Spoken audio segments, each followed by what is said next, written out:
Shalom saudara-saudaraku yang dikasihi Tuhan Yesus Kristus. Selamat berjumpa lagi dalam renungan hari ini. Pada kesempatan ini saya mengucapkan salam sejahtera buat saudara semua dimanapun saudara berada. Damai oleh sukacita karena Roh Kudus senantiasa ada dalam hidup kita semua. Hari ini saya Cornelius Nugroho dari channel Berkat Baru akan menyampaikan renungan dengan judul Rancangan Tuhan yang Ajaib. Namun sebelum kita mendengarkan renungan ini, mari kita awali dengan berdoa terlebih dahulu. Bapa kami yang di surga, kami bersyukur atas kasih dan penyertaan-Mu pada saat ini. Kami bersekutu untuk merenungkan kebenaran firman-Mu. Kami mohon Roh Kudus-Mu hadir dan membuka hati serta pikiran kami. Ajarlah kami untuk dapat melihat dan memahami betapa ajaibnya rancangan-Mu dalam hidup kami. Engkau adalah perancang yang sempurna. Kiranya renungan ini membawa kami lebih dekat kepada Engkau dan memampukan kami untuk tetap percaya sepenuhnya pada setiap rencana indah yang telah Engkau siapkan bagi kami semua, anak-anak-Mu yang setia. Terima kasih Tuhan. Dalam nama Tuhan Yesus Kristus kami berdoa. Haleluya. Amin. Saudaraku yang terkasih, di tengah kesibukan dunia, di tengah hiruk-pikuk dalam kita bekerja atau menjalani kehidupan ini, seringkali kita ini terlalu sibuk dengan rencana-rencana kita sendiri. Bahkan seringkali kita kemudian menjadi cemas, menjadi bingung dengan apa yang terjadi atas hari esok atau masa depan kita. Namun firman Tuhan mengingatkan kita tentang kebenaran yang sungguh sangat menenangkan, yaitu tentang Tuhan punya rancangan. Bukan sembarang rancangan, tetapi sebuah rancangan yang ajaib, yang melampaui segala pemahaman dan harapan kita. Hari ini mari kita bersama-sama memahami lebih dalam lagi bahwa di balik setiap kejadian, baik itu kejadian yang menimbulkan sukacita atau yang mengakibatkan duka cita, semua itu ada tujuan ilahi yang sedang bekerja di dalam hidup kita. Rancangan Tuhan adalah rancangan damai sejahtera, bukan rancangan kecelakaan, untuk memberikan kita masa depan yang penuh harapan. Mari kita buka hati dan pikiran kita dan belajar untuk percaya sepenuhnya pada kebesaran rencana Allah, Sang Arsitek Agung kehidupan kita semua. Mari kita baca Yesaya pasal 25 ayat 1. Ya Tuhan, Engkaulah Allahku, aku mau meninggikan Engkau, mau menyanyikan syukur bagi nama-Mu, sebab dengan kesetiaan yang teguh, Engkau telah melaksanakan rancangan-Mu yang ajaib yang telah ada sejak dahulu. Saudaraku, ayat yang luar biasa ini yang diucapkan oleh Nabi Yesaya membawa kita pada sebuah perenungan yang sangat mendalam tentang kebesaran, tentang kesetiaan, dan tentang keajaiban dari rencana Allah bagi hidup kita dan bagi umat dunia ini. Ini adalah sebuah pengakuan iman yang bersumber dari pengalaman nyata akan tindakan Tuhan. Frasa yang berkata, Ya Tuhan, Engkaulah Allahku. Frasa ini adalah bentuk pengakuan iman yang teguh. Engkaulah Allahku. Ini bukan sekedar pengakuan teologis bahwa Allah itu ada, melainkan suatu pernyataan hubungan yang intim, hubungan yang pribadi, hubungan yang dekat bahkan rasa kepemilikan. Yesaya meletakkan seluruh kehidupannya dan bangsanya di bawah kedaulatan dari Tuhan sendiri. Dalam kehidupan kita sehari-hari di zaman sekarang ini, pengakuan ini harus menjadi fondasi dari iman kita. Di tengah hiruk-pikuk, di tengah kekhawatiran, atau bahkan kegembiraan yang ada pada kita, apakah kita ini benar-benar hidup dengan kesadaran bahwa Ia adalah Tuhan dan Allah kita. Saudaraku, pengakuan ini melahirkan suatu respon yang alami. Aku mau meninggikan Engkau, mau menyanyikan syukur bagi nama-Mu.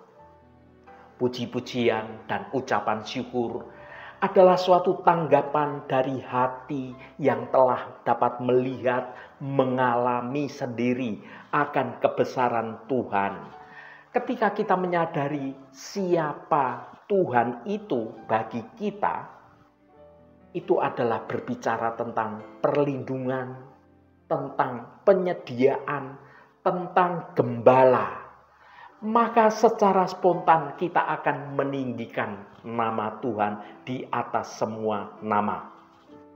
Bahkan ketika keadaan kita sedang terasa sulit sekalipun, maka ucapan syukur dari Nabi Yesaya ini mengajarkan kita bahwa fokus kita ini harus tetap pada karakter Allah yang tidak pernah berubah, bukan pada situasi yang ada pada kita sekarang ini yang sifatnya hanya sementara.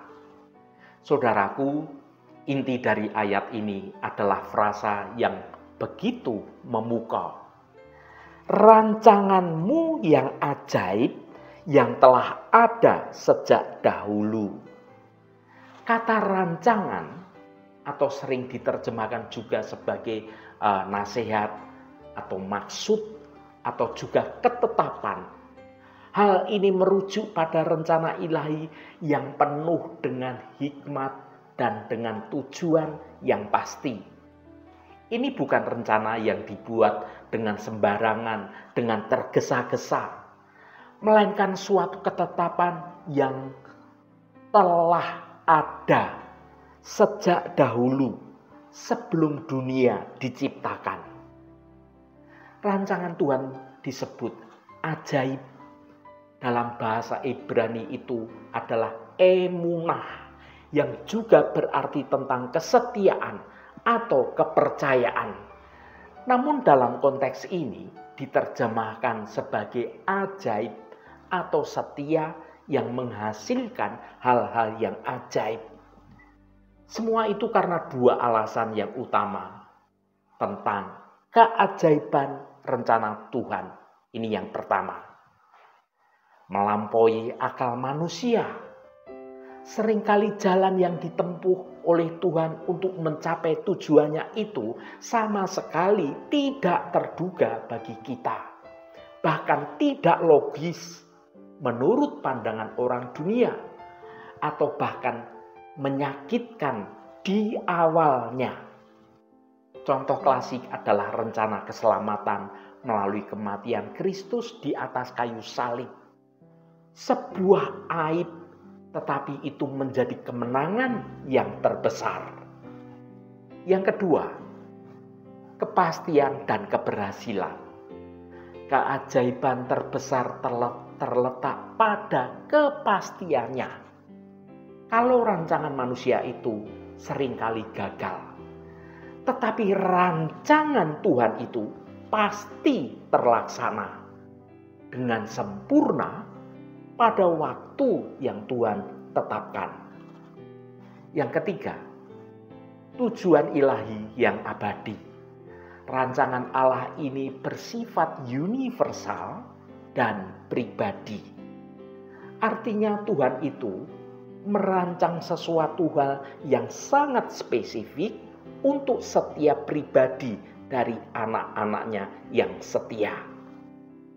Disebut memiliki tujuan yang universal karena Yesaya melihat rancangan Allah dalam penghukuman atas kota-kota yang sombong dan kebangkitan bagi umatnya.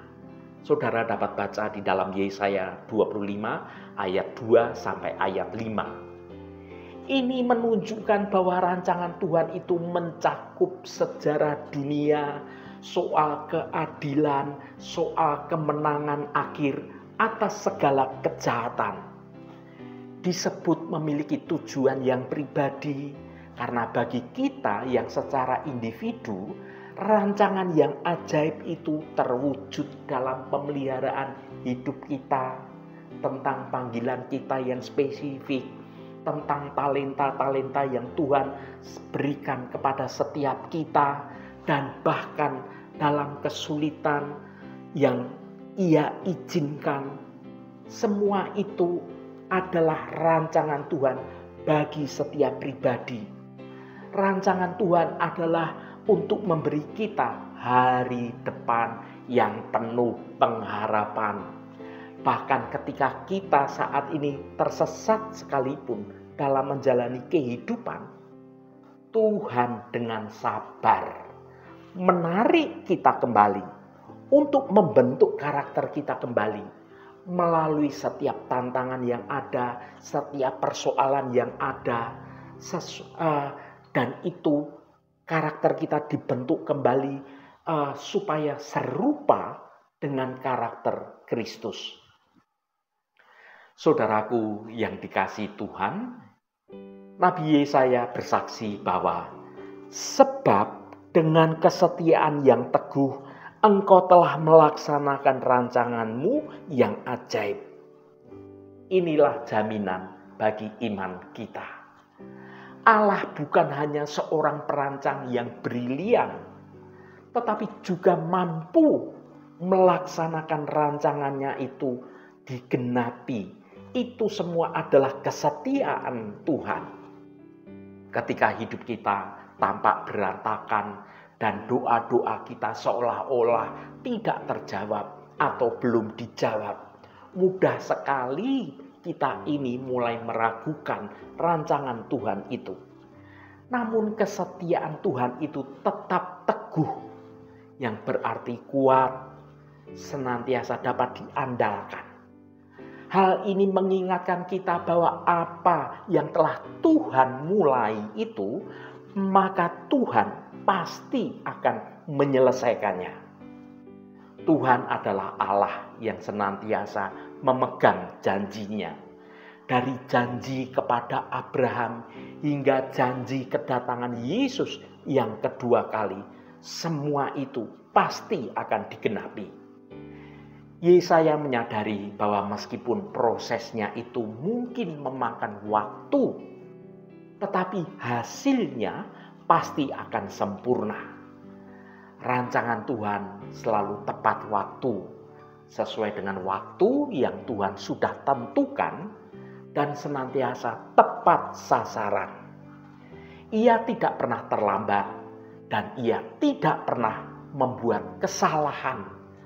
Kesabaran kita adalah bagian dari iman kita kepada kesetiaan Tuhan. Saudaraku, menyaksikan rancangan Tuhan yang ajaib dan juga kesetiaan yang teguh dari Tuhan seharusnya dapat memicu minimal 3 respon dalam diri kita ini. Yang pertama, penyembahan yang lebih dalam. Jika Tuhan sedemikian ajaib dalam rancangannya, maka Tuhan itu layak menerima pujian yang tidak terbagi. Artinya segala pujian, segala penyembahan kita itu hanya bagi Tuhan saja. Kita harus hidup dalam semangat penyembahan dan meninggikan Tuhan setiap hari. Yang kedua, kepercayaan yang tak tergoyahkan. Mari kita sandarkan segala kekhawatiran, segala kecemasan, segala ketakutan kita pada realitas bahwa Tuhan sedang melaksanakan rancangannya. Hidup bukanlah sebuah kebetulan, melainkan suatu kanvas tempat Tuhan sedang melukis tujuan ilahinya bagi setiap pribadi kita. Yang ketiga, ketaatan yang penuh. Karena rancangan Tuhan itu begitu ajaib dan begitu sempurna, maka hal yang bijak yang dapat kita lakukan adalah menyerahkan segala kemampuan kita, segala kemauan kita, dan juga segala apa yang kita rencanakan dalam hidup kita ini dalam ketaatan, dalam kebenaran firman Tuhan. Ketaatan adalah cara kita berpartisipasi dalam pemenuhan rancangan Tuhan terjadi dalam hidup kita. Saudaraku yang diberkati Tuhan, pada akhirnya merenungkan Yesaya pasal 25 ayat 1 adalah suatu undangan, suatu ajakan untuk melihat melampaui keadaan kita saat ini dan beristirahat dalam kepastian. Artinya kita menunggu rancangan Tuhan itu dengan tetap penuh pengharapan. Karena Tuhan adalah Allah yang setia. Dia pasti melaksanakan apa yang sudah Ia rancangkan bagi kita. Dan Tuhan itu sedang bekerja melaksanakan rancangannya yang ajaib itu supaya terjadi dalam kehidupan kita semua. Haleluya, Tuhan memberkati kita semua. Mari kita tutup renungan ini dengan berdoa. Tuhan, Engkaulah Allah kami yang Maha Kasih. Kami datang di hadapan-Mu untuk meninggikan dan memuji nama-Mu yang kudus. Firman-Mu dalam renungan ini telah mengingatkan kami bahwa Engkau telah melaksanakan rancangan-Mu yang ajaib dengan kesetiaan yang teguh sejak dahulu kala. Kami bersyukur karena Engkau memiliki tujuan ilahi yang sempurna bagi hidup kami, bahkan ketika kami tidak dapat memahami semuanya itu. Ajarilah kami untuk selalu percaya pada kebesaran dan kebijaksanaan dari rencana-Mu itu. Jauhkanlah kami dari rasa kekhawatiran dan keraguan dan gantikan dengan damai sejahtera yang datang dari keyakinan penuh pada kesetiaan-Mu. Tuhan, mampukan kami untuk dapat berjalan dalam rencana-Mu hari demi hari, sehingga hidup kami senantiasa memuliakan nama-Mu yang ajaib. Terima kasih Tuhan, Roh Kudus akan menolong kami untuk kami sungguh-sungguh mau mendengar kehendak-Mu dan rancangan-Mu terjadi dalam hidup kami. Tuhan, berkatilah kami di sepanjang hari ini dalam segala tugas dan aktivitas kami, dalam studi dan pekerjaan kami, dalam pelayanan kami, dalam usaha kami, dan dalam segala hal. Tuhan akan berkati, dan kami memiliki hidup yang menyenangkan hati Tuhan, dan hidup kami dapat menjadi berkat juga bagi sesama kami. Tuhan, secara khusus kami berdoa untuk saudara-saudara kami dimanapun berada, yang saat ini sedang menderita sakit atau sedang mengalami pergumulan dalam hidupnya. Kami mohon jamahan-Mu dalam nama Tuhan Yesus Kristus. Kuasa penyembuhan boleh terjadi pada saudara-saudara kami yang sedang menderita sakit. Jamahan dan lawatan Engkau juga terjadi pada saudara-saudara kami yang saat ini sedang dalam berbagai macam pergumulan.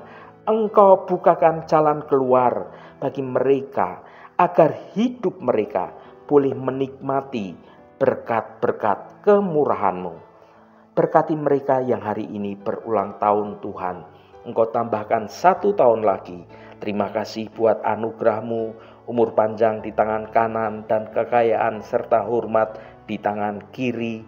Berkat Tuhan mengalir bagi setiap mereka yang hari ini berulang tahun. Terima kasih Tuhan. Segala hormat, pujian, dan ucapan syukur hanya bagi nama Engkau, Allah yang kudus. Saudaraku, mari kita berdoa Bapa kami. Bapa kami yang di surga, dikuduskanlah namamu, datanglah kerajaanmu, jadilah kehendakmu, di bumi seperti di surga. Berikanlah kami pada hari ini makanan kami yang secukupnya, dan ampunilah kami akan kesalahan kami, seperti kami juga mengampuni orang yang bersalah kepada kami. Dan janganlah membawa kami ke dalam pencobaan, tetapi lepaskanlah kami daripada yang jahat. Karena Engkaulah yang empunya kerajaan dan kuasa dan kemuliaan sampai selama-lamanya. Amin. Saudaraku, bukalah hatimu dan tengadahkan tanganmu. Terimalah berkat Tuhan. Tuhan memberkati engkau dan melindungi engkau. Tuhan menyinari engkau dengan wajah-Nya dan memberikan kasih karunia. Tuhan menghadapkan wajah-Nya kepadamu dan memberikan damai sejahtera. Berkat anugerah dari Bapa Surgawi, cinta kasih karunia dari Tuhan Yesus Kristus, dalam persekutuan dan penghiburan Roh Kudus, menyertai kita semua sekarang ini dan sampai selama-lamanya. Dalam berkat Tuhan Yesus Kristus, haleluya, amin. Puji Tuhan, saudaraku semua, saya percaya firman Tuhan hari ini sudah menjadi berkat yang akan menuntun hidup kita semua. Saudaraku, saya sangat senang sekali dan berterima kasih jika Anda berkenan memberikan komentar pada konten video ini dan bagikan renungan ini pada teman dan sahabat Anda, agar mereka diberkati juga melalui renungan ini. Terima kasih saudaraku, sampai bertemu kembali. Shalom, Tuhan memberkati.